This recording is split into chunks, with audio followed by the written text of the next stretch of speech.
It happened on a Saturday in July. The kind of heat that melts the air before noon, when lemonade doesn't even stay cold for more than a minute. Our backyard, well, what used to be my backyard before Kyle decided it needed to look like something out of a home renovation show, was packed. Kids shrieking, burgers smoking on the grill, laughter bouncing off the fence line. It was our annual family barbecue. The one tradition I had left that still carried James' fingerprint. But even that had started to feel foreign. I stood near the edge of the pool, holding a lukewarm glass of iced tea. No ice, of course, because the freezer was on the fritz again and no one had bothered to fix it. I wore a long linen dress, pale blue simple. My hands felt swollen from the heat, and my ankles ached in my sandals. Still I stayed quiet, observing, enduring. Then in a flash I felt two strong hands shove hard against my back. There wasn't even time to gasp. One moment I was upright. The next I was falling, flailing, the tea glass flying from my hand and smashing against the concrete with a sharp crack just as my body hit the water. I landed face down. My chest slammed against the surface. My arms scrambled like they remembered how to swim, but the truth is I never really learned. James always said I floated like a stone. I opened my eyes underwater, but all I could see was sunlight fractured across the surface like shattered glass. My lungs screamed.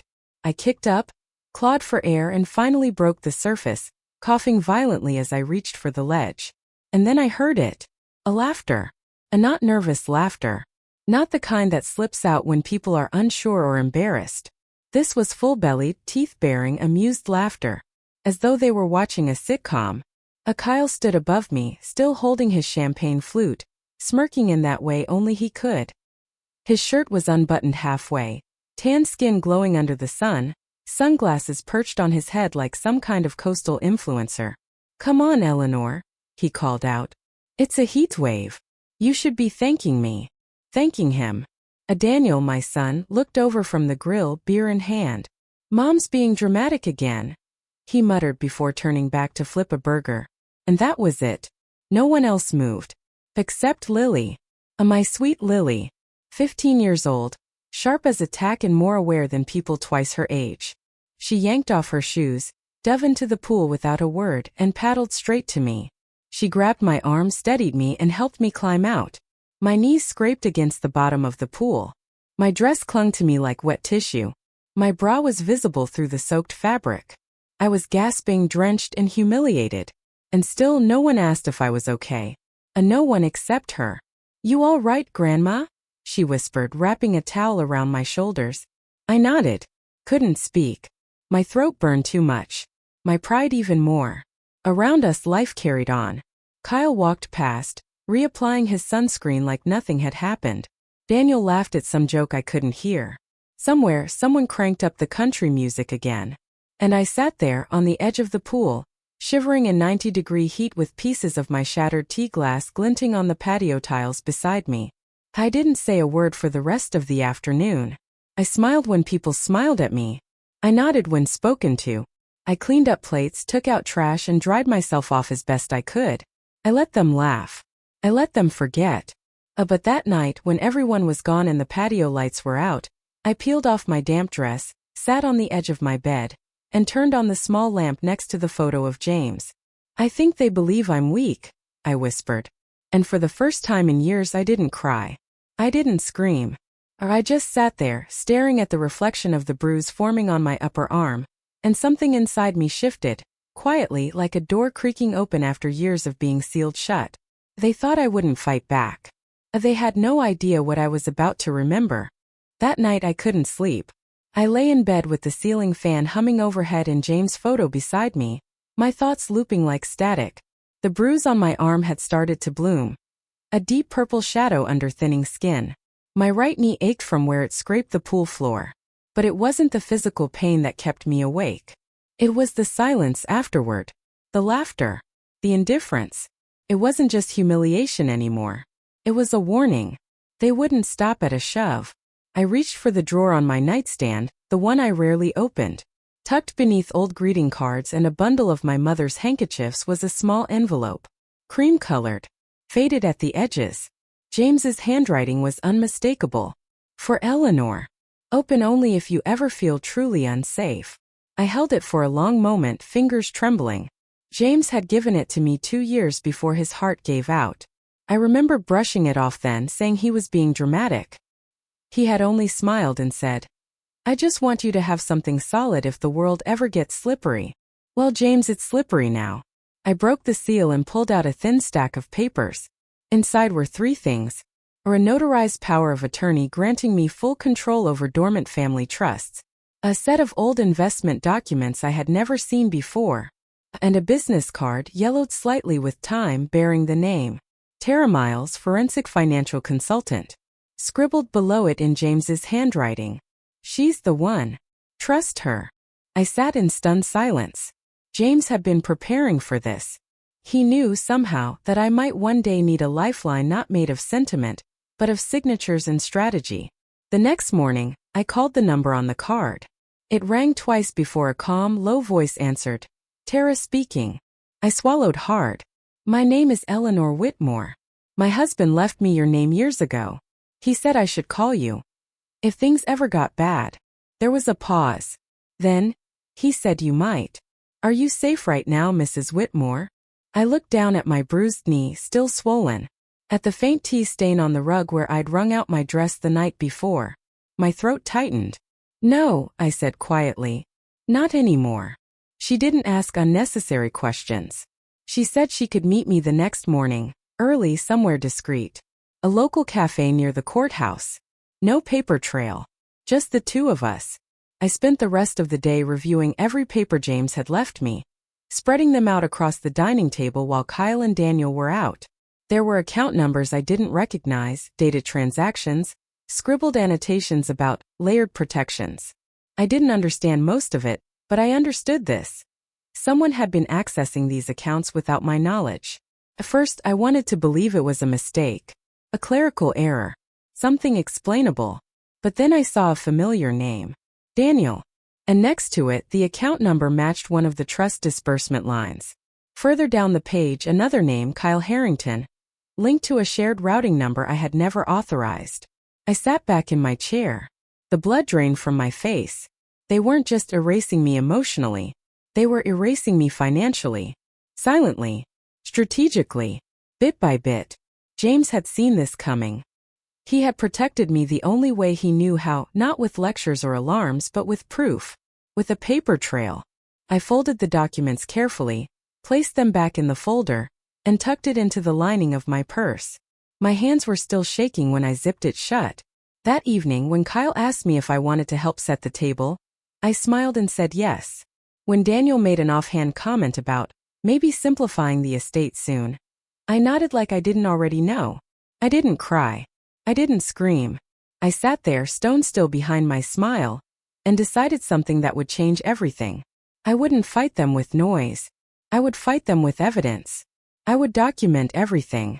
From that day forward, I stopped guessing and started gathering. I took my old notebook, the one I used to write grocery lists and meal plans when the house was still mine, and turned it into a record. I documented everything. The odd phone calls Kyle took in the garage with the door half closed, the bank statements he conveniently shredded before I could read them, the nights Daniel came home later than usual, slightly drunk and unusually quiet. Every small moment became evidence. One morning, Kyle brought me a cup of mint tea. "Your favorite," he smiled, placing it gently on the kitchen counter beside me. I thanked him, but waited until he left the room before pouring it into a sealed jar and labeling it with the date. My hands shook, but I did it anyway. Then I rinsed the mug and made a fresh cup for myself. He tried again 2 days later, this time chamomile. "You need rest," he said, placing his hand gently on my shoulder. His tone was smooth, his smile warm, but his eyes never matched the sentiment. I sealed that jar too. I was learning. Kindness from Kyle often came with a price. And Daniel, he was slipping further into Kyle's pocket with every passing day. He'd once been a sharp, stubborn boy. He used to argue with me about curfews, about chores, about whether cats should be allowed on the kitchen table. But now he was muted, passive. He let Kyle do the talking. He let Kyle make the decisions. And when I spoke, he'd give me that sideways glance, like he was checking to see if I was still all there. One afternoon during brunch at their favorite cafe, I wore long sleeves even though the temperature was pushing 90. My arms were mottled with bruises, one from a cabinet door I knew I hadn't opened, another from a helpful nudge Kyle gave me toward the stairs. As I stirred my coffee, Kyle reached over with that familiar rehearsed smile. "Let me help you with that," he said, and then accidentally tipped the cup straight into my lap. The coffee was hot. Scalding, I gasped, jumping back from the table, heat burning through my jeans. The entire cafe went still for a second. Then Kyle let out a chuckle. "God, I'm so clumsy," he said, patting at me with a paper napkin that only made it worse. "Ellie, I'm sorry, really. You okay?" Daniel looked up from his phone just long enough to shake his head and say, "Mom, come on. It's just coffee. Don't be so dramatic." Something cracked in me then, not loudly but cleanly, like glass under pressure. That night I sat Lily down in the living room while Kyle and Daniel were out. I pulled a printed copy of one of the documents Tara had flagged, the one with my forged signature, and slid it across the table. "Does this look like my handwriting to you?" I asked. Lily squinted at it, her brows pinching together. "No, not even close," she said. "That's not your writing, Grandma." I nodded, the confirmation settling in my chest like a cold stone. "I think they're trying to push me out," I whispered. "Legally, financially, maybe even physically." Lily reached over and took my hand. "Then we make sure they don't get away with it." She didn't ask questions. She didn't panic. She just sat there with me, steady as ever, her young eyes full of something both fierce and protective. That moment mattered more than she'll ever know. I was no longer collecting proof just to protect myself. I was building a wall of facts that couldn't be ignored, couldn't be laughed off, couldn't be erased with a smirk and a wave of Kyle's hand. They wanted to erase me. They wanted to sweep me into a corner and write me off as forgetful, frail, fading. But they had forgotten something. I was still here. And I remembered everything. And I would not go quietly. I stopped waiting for someone to save me. I started laying traps. It began with a small voice recorder. Not high-tech, just the same one James used to keep in his study to dictate letters. I charged it, tested it, and slipped it beneath a hallway console table, just outside the dining room where Kyle liked to pace during his evening calls. He thought I was asleep. I made sure he thought that. One night around 9:30 he took a call from someone he called Brad. I don't know if that was the real name. It doesn't matter. What matters is what he said. "She's hanging on longer than I expected," Kyle laughed. "But it's just a matter of time. Once the mental decline gets documented, it'll be easier to move her assets into the foundation account. I already have half the paperwork ready. Just need Daniel to sign without overthinking it." I sat in the next room, knitting nothing, the needles trembling in my hands. He kept talking. Names. Amounts. Mentions of a forged will. "She won't even know it's happening," he added, almost cheerfully. "And even if she does, who's going to believe her?" The next morning I transferred the audio to a flash drive, labeled it discreetly, and sealed it in an envelope for Tara. Lily helped me from that point forward. She set up her old camcorder in the laundry room where Kyle often took calls on speakerphone. She installed a second recording device in the hallway outside my bedroom. She knew exactly where to place it, exactly when to check it. She took notes for me, labeled files, and even created a master spreadsheet tracking every suspicious transaction we could tie back to my accounts. Tara in turn took everything and began building a case. A real one. She cross-referenced Kyle's handwriting with my signature on estate documents. She pulled receipts from closed accounts. She identified multiple shell companies, some listed under Daniel's name, others under a family foundation Kyle had registered in Delaware 2 years prior. All of it traced back to me, or at least pretending to be me. The entire structure was rotten. And then it started to crack. One Friday afternoon, a plainclothes agent from the state's financial crimes unit arrived at our door. Calm, polite. He handed me a sealed notice and asked if I was aware that my signature had recently appeared on several high-value transfers to out-of-state accounts. I smiled. "I am now," I said, and handed him a neatly organized folder Tara had helped me prepare. Pages of evidence. Side-by-side signature comparisons. Recordings. A notarized copy of James' original power of attorney. And at the top, a post-it Lily had written in thick blue ink. She's not crazy. She's careful. The man nodded and thanked me. By Monday morning, 2 of the accounts Kyle had been funneling money into were frozen. I watched from the kitchen window as he stood on the patio yelling into his phone, his voice rising with each passing minute. Daniel came out, confused, asking what was going on. Kyle muttered something about clerical errors and bank glitches, and then slammed the sliding door shut. That same evening, Kyle tried one last trick. He filed a police report claiming I had pushed him down the stairs during a confused episode. He showed them a bruise on his arm and said he feared for his safety, claimed I was mentally unstable, that I needed supervision, possibly institutional care. But what he didn't know, what he never noticed, was that I'd already installed a small camera in the hallway 2 weeks earlier, the very same hallway he claimed the incident had happened. When the officer asked to speak with me, I welcomed him in. I handed over the footage. No altercation. No shouting. No contact at all. Just Kyle walking up the stairs perfectly fine, sipping from a protein shake and checking his watch. I also handed over a copy of my most recent physical and cognitive assessment, scheduled quietly through Lily's school nurse, notarized by her doctor friend who knew everything. The officer raised an eyebrow. "You seem very composed, ma'am," he said. I nodded. "I've had practice." They left. Quietly. And for the first time since James passed, I felt something deeper than relief. I felt momentum. This wasn't just about proving them wrong anymore. It was about reclaiming what was mine. Started with a knock. Not a hard one. Just firm enough to be official. I opened the door to find 2 agents in plain clothes, badges visible, their expressions unreadable. Behind them, an unmarked car idled by the curb. One of the agents spoke clearly, like he'd said these words 100 times. "Mrs. Whitmore, we're here regarding a series of criminal charges filed against Mr. Kyle Harrington. May we come in?" I stepped aside without a word and watched as they entered, calm but methodical. They weren't here to ask, they were here to act. Kyle wasn't home. Daniel was. He stood in the kitchen, barefoot and dazed, clutching a coffee mug he hadn't touched. He looked between the agents and me like a man watching his own house catch fire, and realizing he'd forgotten how to use a hose. They sat him down, presented documents, explained the investigation, wire fraud, forgery, elder exploitation.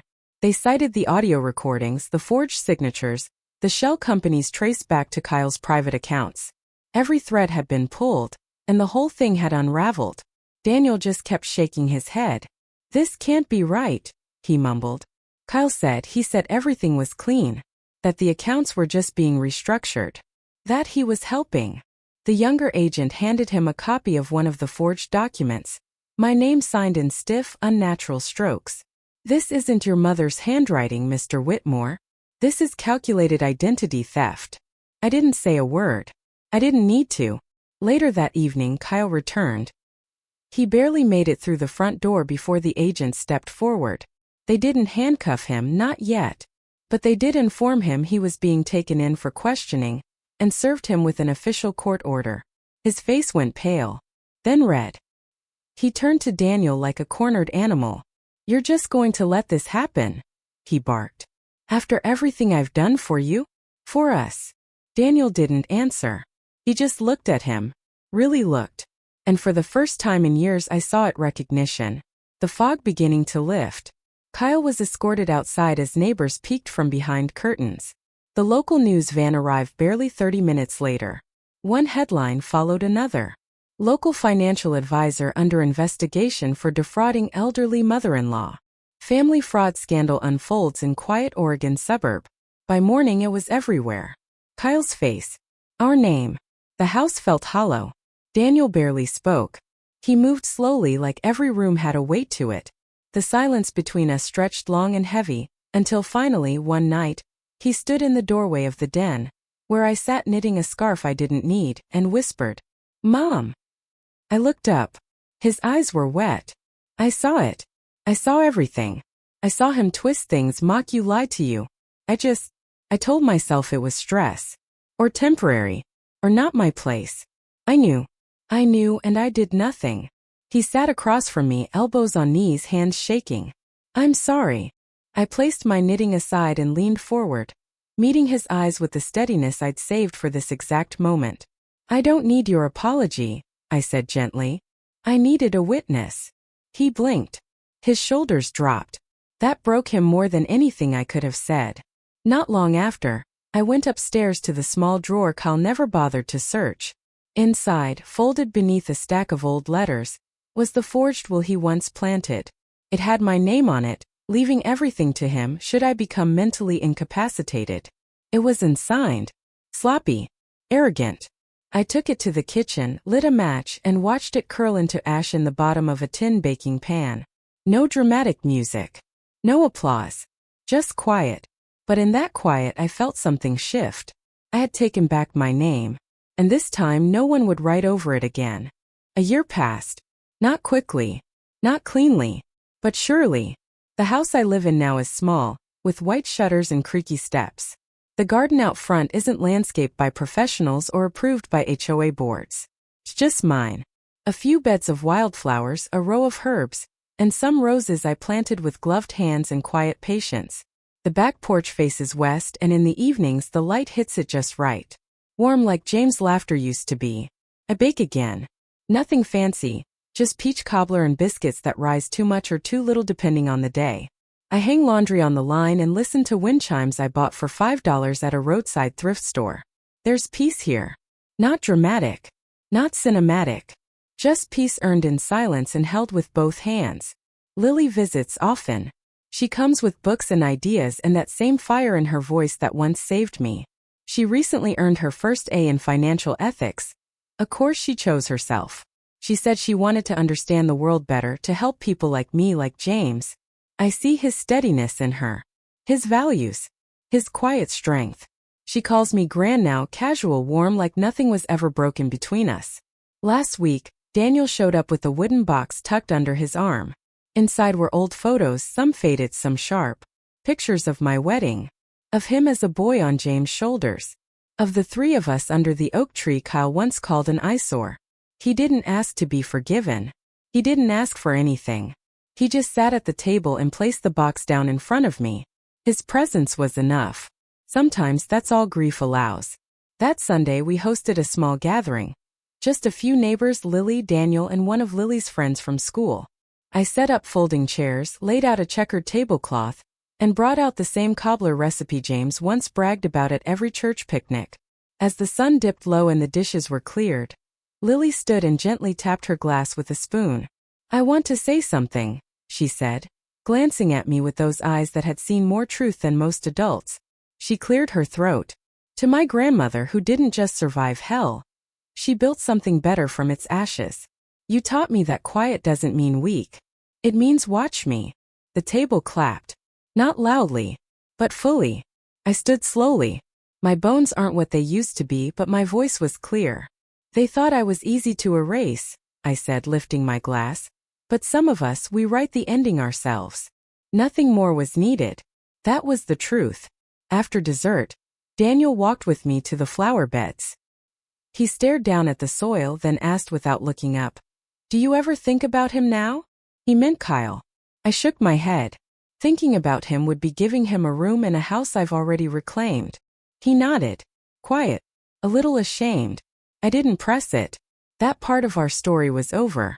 Later that evening, when everyone had left, I stood on the porch with a cup of tea in hand.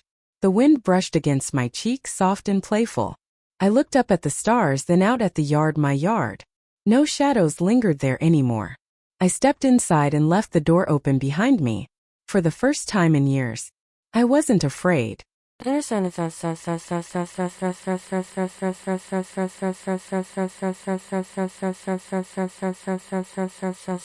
Understand Let me know if you'd like a full combined version of all 6 parts formatted for narration or video script adaptation.